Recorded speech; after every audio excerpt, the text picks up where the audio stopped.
So recently I was talking to a friend and mentioned that the Holy Spirit probably gave Jesus a vision of what was going to be happening in his life coming up.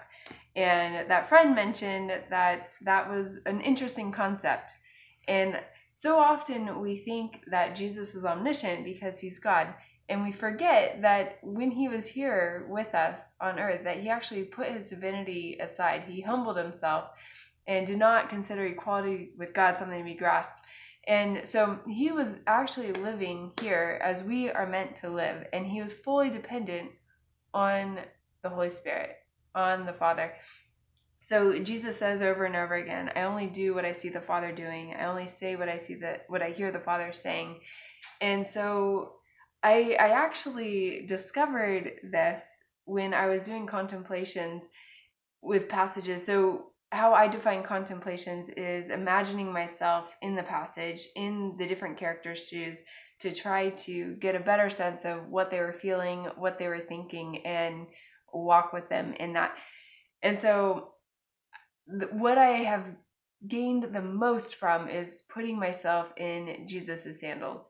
And what is so cool about that is actually constantly communicating with the Holy Spirit and being fully dependent on the Holy Spirit's power to do anything, and being fully dependent on the Father showing me what he's doing and wanting to do and hearing what he's saying. And it has given me a whole nother perspective on how we are meant to live.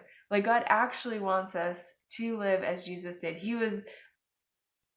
He did things like whatever he did, it's not, oh yeah, I mean, Jesus, he's God, of course, but that it's actually God expects us to live that way, to be in perfect communion with the Father, to be doing what we see him doing and what we hear him saying.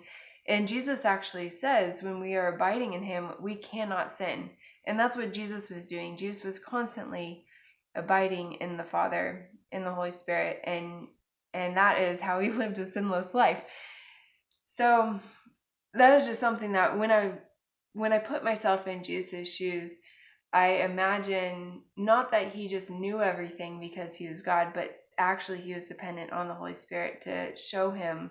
Like, even when he was telling his disciples, go into town and ask the owner for where he wants us to prepare Passover, or get the donkey for me to ride on. He was telling his disciples the scenario that was going to happen. I imagine the Holy Spirit giving him a vision of what is going to happen, and then he communicates that to his disciples. And there are a lot of people that have that gift that the Holy Spirit does that with.